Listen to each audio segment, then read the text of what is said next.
What's up, everybody? This is Rhonda with the Social Therapy Podcast, and today's hot topics are Darius Cooks, fake gurus, Jelani Day, and why you are your most valuable asset. Okay, now before we go any further into that, let's go ahead and give a shout out to our sponsor, because as amazing as this podcast is, we still got to pay the bills. So shout out to Sugar Pop Cafe, official retailer of the Motivated Coffee brand. Motivated Coffee is a smooth, deeply flavored, medium dark roast coffee. It's non-GMO, non-acidic, meaning it's real easy on your stomach, and it just has a good flavor even without cream. And please believe me, okay, puts cream in my coffee and sugar, but you don't need it. If you run out, you'll be okay. So go ahead and head over to Motivated Coffee, get you a bag today, and don't forget to sign up for the email list, because they're gonna be dropping a subscription box come January of 2022. You want to make sure you get in on that, okay? Got some good stuff in there. Once again, motivatedcoffee.com. All right, so let's go ahead and get into this, okay? Today we're talking about Darius Cooks. Do y'all even know who he is? If you don't know who he is a culinary influencer. He has over 1 million followers across social media platforms. I personally came across his TikTok several months ago.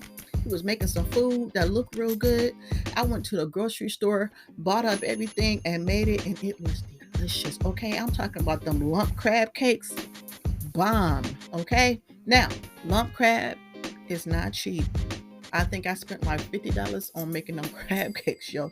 But I made it for my mama and her husband, and they tore a hole in the mud. It was fire, okay? So just imagine how shocked and appalled I was when I found out that he is being accused of stealing people's recipes, yo. I mean, dang, like, there's so much coming out about this man, and it's just unbelievable. I mean, first of all, they're saying that he's had all these businesses over the last 10 or 15 years, and I don't really even fault him for that, okay? Because first of all, I think that he has been trying to find his footing in self-employment and entrepreneurship.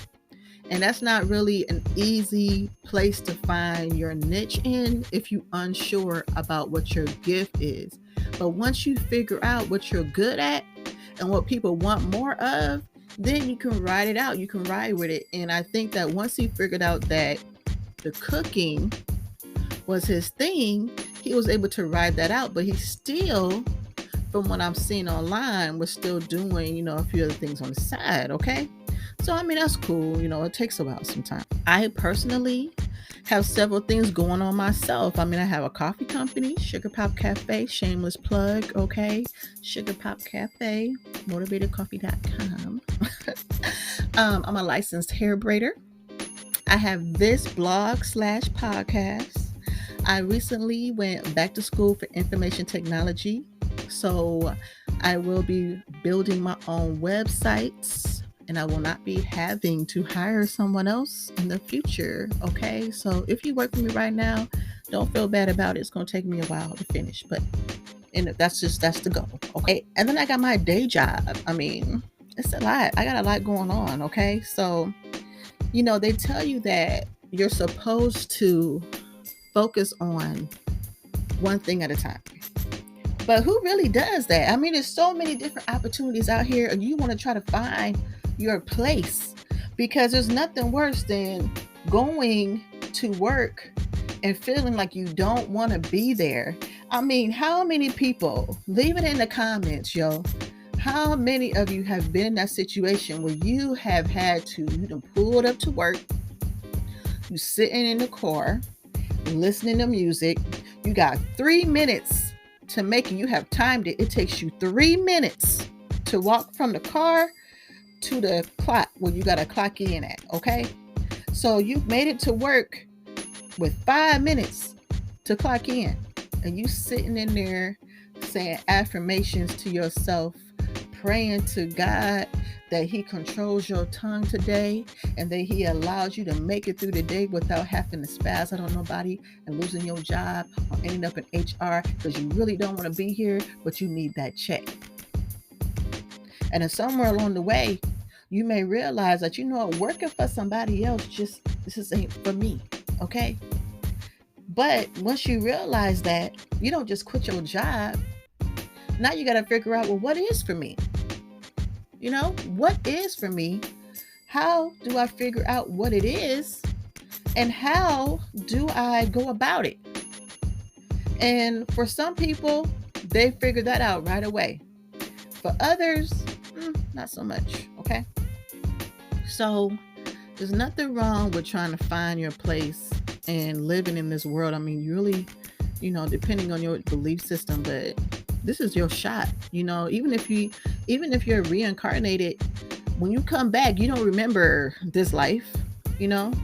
I have not met anyone who can remember their past life in detail to the point where they are specifically not making mistakes because they remembered what happened the last time they was here. Okay. There may be people saying, oh, they were here before. They remember their grandpa or somebody like that, but nobody is walking around here today making decisions about this life based off the memories and the experiences and the wisdom that they had from a past life. So with that being said, it's a one-hitter quitter.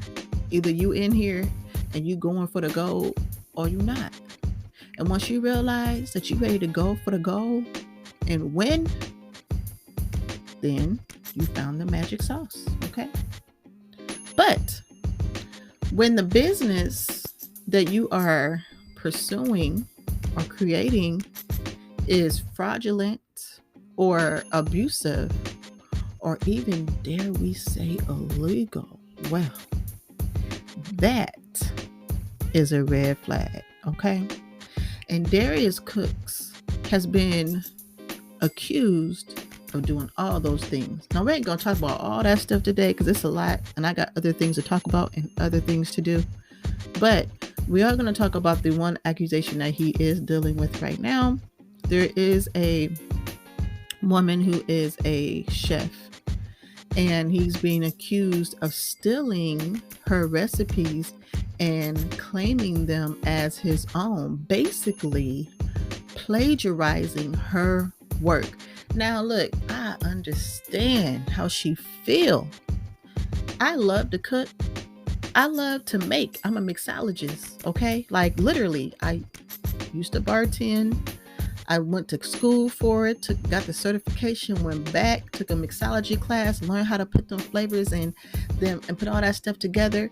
And when you work somewhere, like, for example, I worked at a racetrack that is like a country club, right? You got people coming in here, like the lowest membership that you can buy in this country club at this racetrack is like, I think $40,000 or $50,000 a year. So when they hired me, I came with the flavor, I came with the sauce. I started making up recipes and naming them after the guests. So then you come in and you feeling special, like, let me get a Sharon, oh my gosh, you got a drink named after you, Sharon. We all want a Sharon, right? So when you come in and you find out that someone has duped your mix, right, has duped your recipe, the Sharon, and gave it a whole nother name, and then they served it at an event that happened over the weekend that you were off and didn't give you credit for it, yeah, it makes you feel some kind of way. And when you say something about it, they'll look at you upside your head like they have absolutely no idea what you're talking about. They didn't never know anything about your recipe, and they came up with that on their own. And what are you going to do about it?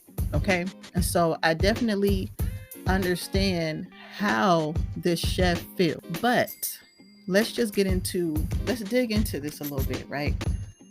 Is it plagiarism?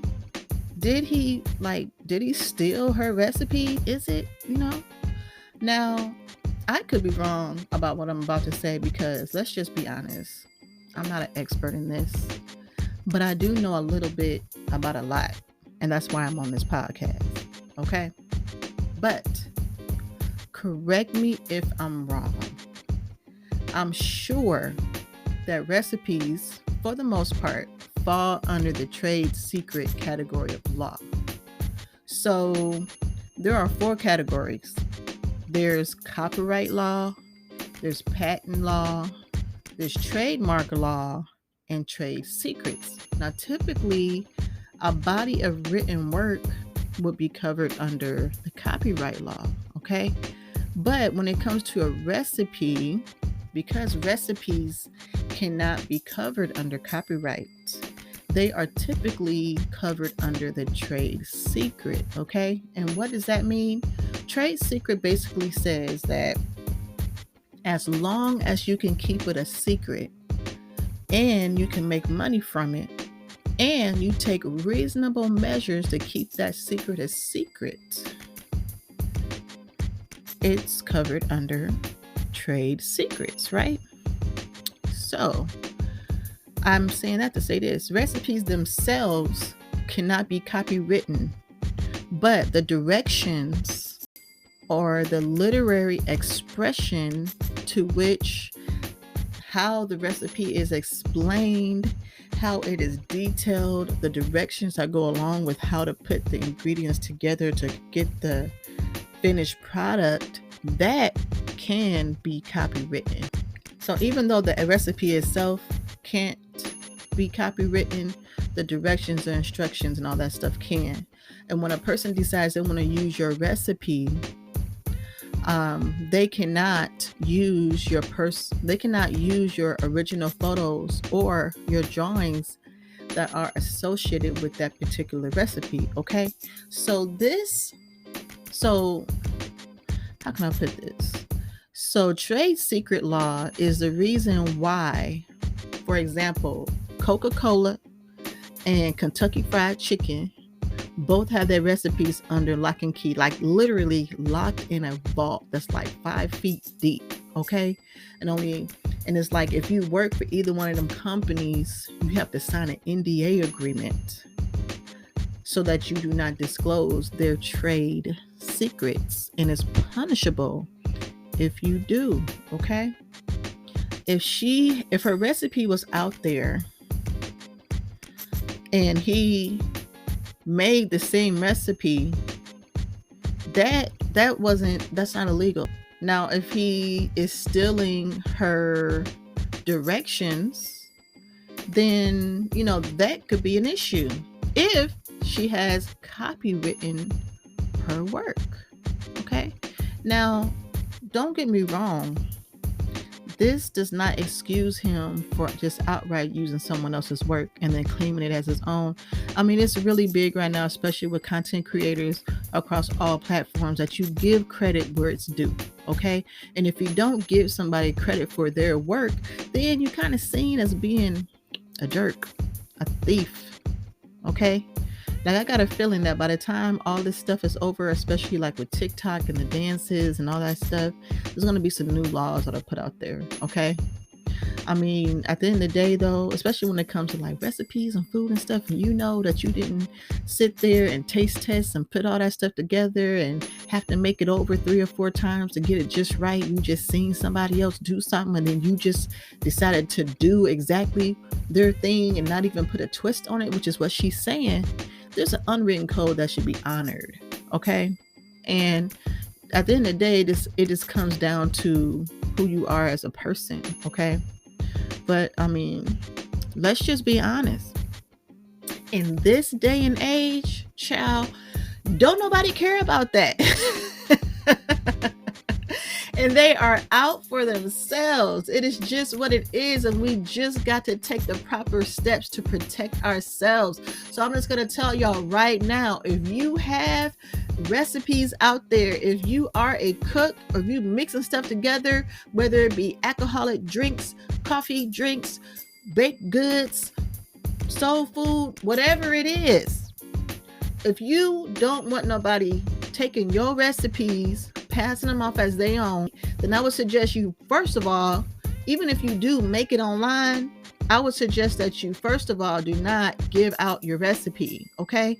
And I would suggest that, second of all, that if you do decide to give out your recipe, sell the recipe, or copyright the literary work of art that you put together to explain how it goes together. Okay, so that if someone does decide, okay, you know what, that pound cake she made looked really good, I think I'm going to make that pound cake and I'm going to tell everybody that I made it. I'm going to do this recipe and I'm going to sell the recipe in the recipe book.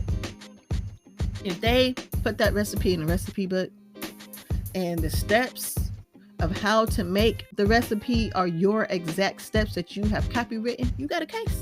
You got a case. Okay? That's what it is. You got a case. So just take the proper steps and keep yourself protected in your work, because we all know it's hard. Okay? It takes a lot of time. They put a lot of blood, sweat, and tears into their crafts, especially when they're passionate about it and they love it. Okay? So, Darius Cooks is also being accused of allegedly not fulfilling his orders of the cookbooks, right? Not fulfilling his orders and not giving an explanation or a refund. Okay, several people claim that they ordered cookbooks from him that were never delivered. After confirming with the post office that even though the shipping labels were created, they were never dropped off at the post office. Now, just imagine this, okay? If you have an online business and you sell stuff, first of all, you have a shipping policy, right? You should have a shipping policy on your store. And 9 times out of 10, your shipping policy might say ships in 3 to 5 days, standard shipping USPS, right? Now, whether you offer free shipping or not, when you go into your website, like personally, I use Shopify. So when you go into Shopify or whatever you use and you decide to fulfill that order, and then you purchase shipping for that order, right? You buy the shipping label, it automatically sends a notification to your customer saying, hey, your package is on the way. Okay.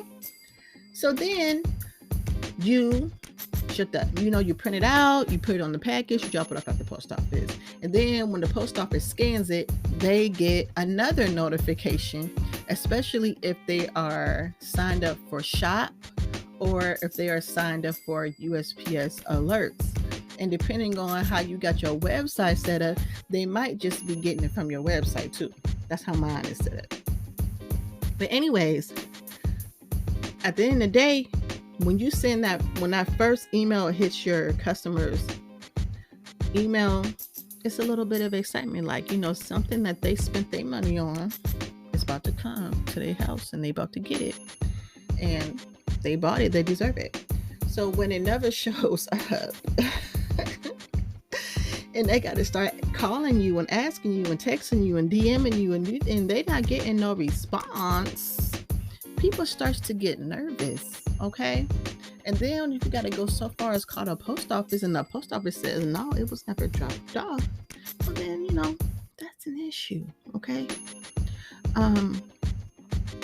It is also being alleged that after buying tickets to his Dining with Darius special that was canceled, I think this was like during COVID, I believe, or at some point. We're still in COVID right now, right? So, some things are open, some aren't. There's certain stipulations, all this stuff going on, right? The world ain't all the way opened up yet. But anyways, so people were buying tickets to this Dining with Darius special event. And then it was canceled. And then they were never refunded their money or given a credit or anything. And people are upset, okay? And so they are alleging that he basically, taking their money and ain't got nothing to say about it and ain't trying to give it back, okay? So, obviously, y'all, just from hearing those couple of things, there's a lot more. There's so much more, okay? But I'm just going to leave it here, okay? And I just want to say this. Darius, what's up, bruh? If these rumors are true, You are feeding into the black business stereotype, and you are fueling the reason why people are reluctant to do business with us. When it comes to black people, it only takes one person to set the tone for all black people. It doesn't matter how hard you work or how much effort you as an entrepreneur or me as an entrepreneur or the next person as an entrepreneur has worked to dispel the stereotype of doing business with us. All it takes is one person. Like, let me tell you a story, right? So I used to work at this company, and I used to work with this African girl. We were the same age. We were like in our late 20s, early 30s at the time. And she had just, I think she had been in the US for a few years. I think she went to college here or whatever. And this was like her first job out of college. So we were sitting talking one day, and she was telling me that, before she moved over here, her family had told her, like, stay away from the black people. Like, they wild over there. They ghetto, they ratchet, they dangerous, And and based off the television shows and the news and all that stuff that they got over there, she believed it. Then, she came over here and she went to college, and she was really like standoffish to other black people that were trying to approach her and befriend her. And she was very like, low-key rude, like snobbish much, So eventually she ended up being friends with a black girl and found out that it was all just a stereotype, and that this girl that she was friends with was nothing like what was being presented to them overseas. And it's like that in a lot of countries. It's like that in our own country, right? So it's like, all of the, black on black crime, all the violence and everything, that stuff sets a tone for what people want to believe that we are like. It doesn't matter if we actually are like that. All it takes is just a small percentage of black people to behave a certain way for other cultures, for other races, for other bodies of people to be like, oh, that's how they are. Okay.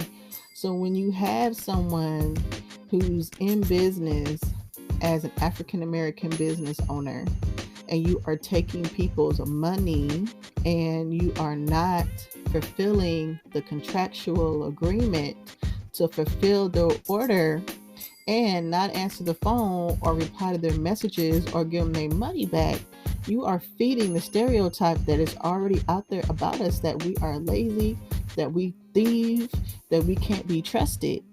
And it's not true. Some people are like that, just like some people in every race are like that. But we are the only race that gets that label put on us and is stuck. And it doesn't matter how many people bust their ass to dispel that stereotype and show that we are better people than that we have better, what's the word I'm looking for? Standards, business practices.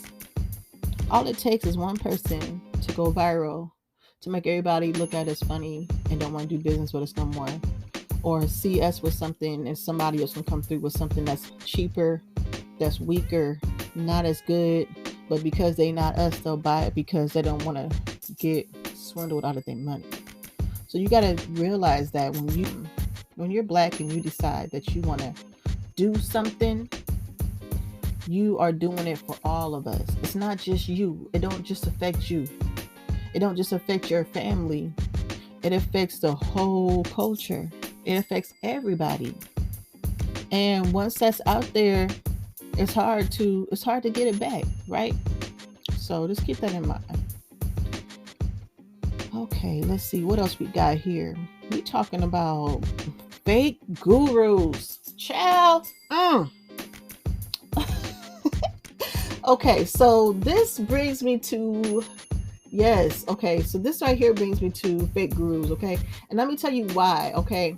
After reading the Darius Cooks story and seen it online or whatever, and they had said that he was like a credit guru or something like that, and that he owned his own restaurants, and then, like, I guess, I don't know if they say he lost his restaurants or whatever, or went into got sued or something like that, that he's a credit guru. And I'm like, there's a certain standard that you have to be at if you're going to be working with somebody credit, because you are you have people's social security numbers, right? You have someone's lifeline in your hand, and you can really mess somebody's future up if you steal their identity, or let it, or be careless with it, let it get into the wrong hands or whatever. Like, y'all, we have to start being a lot more diligent when it comes to giving out our personal information. You cannot just let some person walk up to you in a bar, or even in church, and tell you that they're going to fix your credit, and you don't know anything about them. Okay? I mean, you don't know nothing about them. Listen to social cues. Pay attention to the social cues. Research them. Look them up. If this man is telling you that he could fix your credit, and he's married, and he ain't wearing his wedding ring, he might not be the most honest person. And you probably should not give him your social security number or your credit file. I'm just saying, right? So lately, there have been several YouTubers who are professionals in their fields that are doing videos dispelling these lies, okay? And two of them that I follow, shout out to the lead attorney on YouTube and the real accountant. When bro, let me tell you something, okay?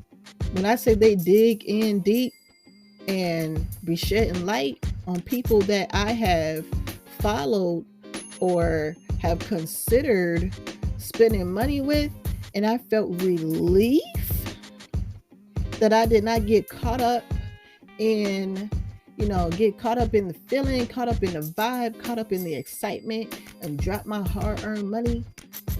I was relieved, okay? Because see, when they start pulling your credit report, and when he starts to dig deep into your past, and find interviews or talk to people who know you or have done business with you, you start realizing, like, you know what? I didn't know this person. I didn't know this person's business, and I had absolutely no business spending any money with them, okay?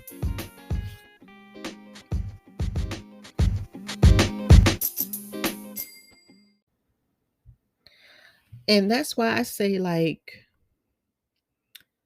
you got to listen to your intuition. Now, first of all, I'm gonna say this, okay?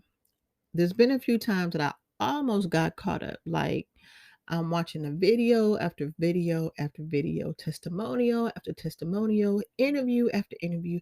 I'm like, man, you know what I'm saying? This is what I do. First of all, this is what I'm on right now. And I mean, it is hard to try to navigate through this business on your own and learn from experience when you could just, have somebody who's already gone through it give you their knowledge, right? But then, I had money in hand, like money in the bank, like card in my hand, like, but I didn't do it because I'm too cheap to spend a substantial amount of money, like $2,500 on a course. This is not where I'm at right now. I mean, still got bills to pay. I still got a kid in college, still got responsibilities, okay?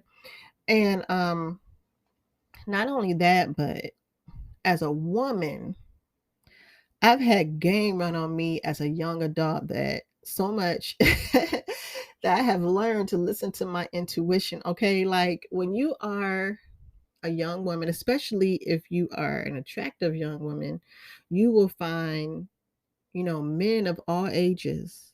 Okay. Honestly, it's like the younger you are, the older they are, right? And the older they are, the more experience they have at running game on you. Okay.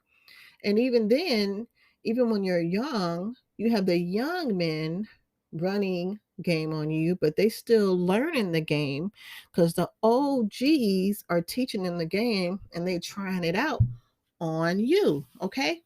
And if you don't have a father figure or a man, you know, in your life that you can run this game past, you will have game run on you. I used to have a best friend that was a guy that I could call and just run this stuff by, right?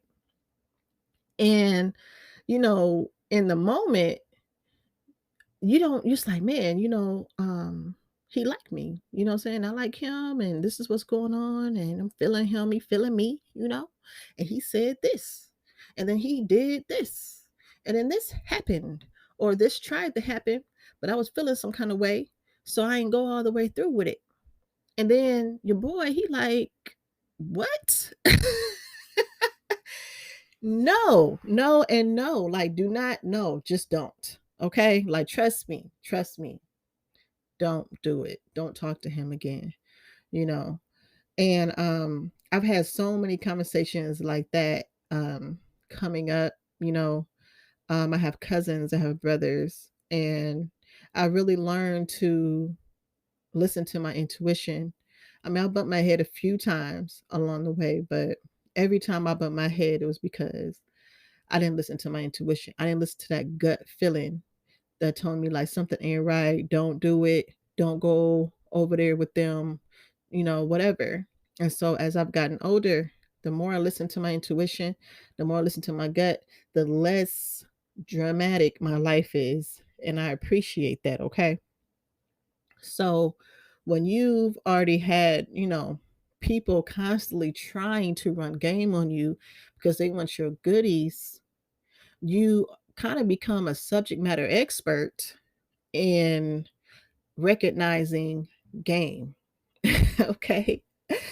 And one thing that goes along with that is, when you have this guru on YouTube, on Instagram, on TikTok, you know, telling you all this stuff or whatever, making it sound amazing, selling you a dream, but there isn't enough textbook proof to back up that they are the expert that they claim to be, and then they can promise or guarantee the results that you are seeking, then you might want to think twice about spending $2,500, $3,500 on that course. I mean, don't get me wrong, I understand being a subject matter expert. Okay, you get raises for this type of knowledge on your job. Hell, I'm a subject matter expert when it comes to being a baby mama, when it comes to successfully co-parenting with my baby daddy, which took forever to do. Okay, when it comes to dating a narcissist, when it comes to starting a business, when it comes to doing hair. But I'm not selling classes on it. But if you ask my opinion, I will give it based off of what I know, based off of my experiences, based off of my outcome and how it went for me. But I can't guarantee that if you do what I did, that the same thing is going to happen for you. Okay. So I really want to urge everyone to please, please, please do your due diligence before spending your hard earned money on a dream that you are being sold. Please understand that the results vary and they may not apply to you because everyone's situation is different. Everyone's circle of friends and associates have different people in it, and everyone's personality is different. Okay. For example, it took me up until a few months ago that I was low key nervous about handing out business cards to people, random people, strangers, starting up conversations. It's like I would want to start up a conversation, you know what I'm saying? Bring in how my business or what I do, is something that you need, and then direct you to where to go to get the product that I have. But at the same time, I wasn't ready. I wasn't, at that point where I could just strike up a conversation with somebody. Now I'm there. But because my personality was different, somebody else with a more outgoing personality that is used to approaching people that they don't know and, giving them their business card in the middle of Walmart. I mean, they probably would be further than I am in mine right now. But because we have two different personalities, we're going at two different paces. Okay, so when someone makes a promise to you about what their course can do for you, I just need you to be realistic about your expectations and make sure you do your due diligence on figuring out, is this person real? Do your research, okay? Get a background check or something. Okay, so what do we have next? Jelani Day. Oh my gosh, poor child. No, there was a part of me that didn't even want to talk about this because it's so sad. Um, but then at the same time, I kind of felt like I need to talk about it. You know, this is probably the saddest story I've heard in my lifetime. And partly because I relate so closely to this young man's mom, right? I mean, when it comes to her and myself, our sons are approximately the same age. They're both in college. My son almost went to the same college that he went to when this happened to him. Um, he was all set to go there before he changed his mind, decided to go somewhere else. And it's like when we send our babies out into this world, it's the hardest thing that we'll ever do. Okay? Your child could be young or older, but they're always your baby. And when they leave the nest, when they leave your home, when they leave your arms, and you send them off to college or, you know, send them off to into this world, you are not there. You can't protect them from strangers and people with ill intent. There is nothing that his parents could have done that would have changed the circumstances of how this turned out or even took place in the first place. This baby's life was just getting started and it was brutally taken away from him. We pray for our babies every day, multiple times a day. We check on them, but we try not to be too in their business, and we want to give them space to come into adulthood and not be totally dependent on us, but still at the same time knowing that got your back, right? But every day that they are away from us is scary because we know the world out here is a scary place. But you can't live your life being scared all the time because then you can't grow, right? And you want your children, you want your baby to grow. Um, I just want to I'm sending healing energy to Jelani's mother and his family, and I hope they get justice because after the coronary report, I'm not even going to repeat what was on it. You got to find that for yourself. It's like this is tragic. This is straight out of a horror movie. This is like a book that I don't want to read. right? And I really do. Whoever whoever did this, you know, show yourself. You know, why did you do it? What happened? You know, like, what's going on? I mean, are you cannibals? What happened? You know? So, anyways, I hope his family gets justice. I hope Jelani gets justice, and I hope he's somewhere in heaven, you know, watching over his mother. Okay. So let's go ahead and go into our next subject. Let's kind of pump it up a little bit, okay? um the last thing I want to talk about today is the fact that you are your most valuable asset.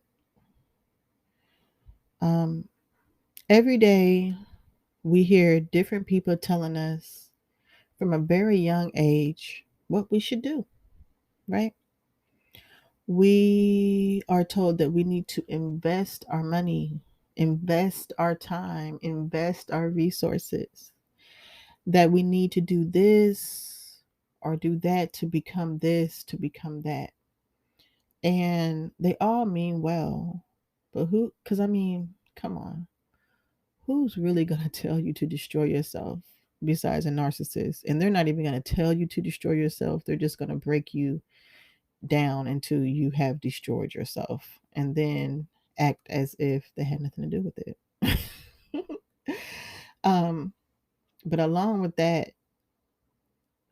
all of that stuff going on, there are so many distractions that can and will come along in your life that will deter you from what you thought you wanted for your life, right? So, whether it be relationships, jobs, kids, your family, close friends, money issues and opportunities, before you know it, you're just living. And that's okay, right? That's okay. If I mean, all those things make up life, right? But what if what if you stop settling and put yourself and your needs first? What if you stopped caring so much about someone else's feelings before your own feelings? What if you recognized yourself as your most valuable asset? Not your car, not your home, or your stock and real estate portfolio, but yourself. Because you cannot have any of the things I just mentioned if you are not the one signing your name on them. And there is no master book out there that has your name scribbled in it that says you, Mr., Miss, Mrs. ABC, is not allowed to have these things, is not allowed to have this life, this lifestyle. There is nothing like that out there in America. Now, yeah, there may be systemic practices in place to prevent you from pursuing such things and to discourage you from wanting these things for yourself. But let's be real here. Let's be real. If you got the status, you get what you want. If you got the money, you are held to a different standard. Laws bend for you, people crave you, and you are approved before you even want what you want. Okay, look at R. Kelly. How many years? How many years did he get away with what he was actively and currently doing? Not what he used to do or what he was doing at one other point in time, and it just snuck back up on him years later. but that he actually actively had going on right now and had been doing for at least the last 25 to 30 years. And his status, his money, his connections, the laws bent for him. Okay? People looked the other way and they participated in him because of his status, his money, his name, who he knew, what he could do for them. Okay?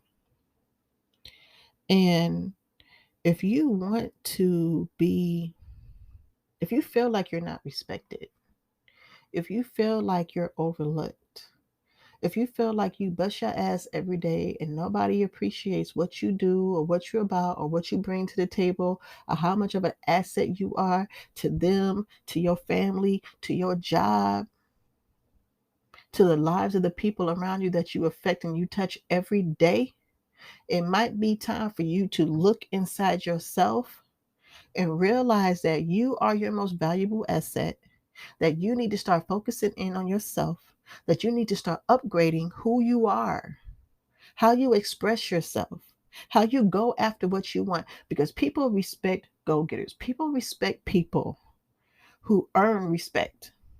Okay? There are people out here that you might think, like, dang, when they walk in the room, everybody perk up a little bit. When they walk in the room, the crowd just gravitates to them, right? People listen. When they talk, people get quiet, they listen. That's not just because they're not just some regular schmo. They have put in the work, they have earned that respect. Okay? People listen to them because they have something to gain. People respect them because they have something to gain. And until you're that person where they have something to gain, they're not going to give you the respect that you desire. Now, unless you cool with it, you cool with not having that respect, then don't do anything else, you know? But keep this in mind that even the quietest of people are able to flex when they need to.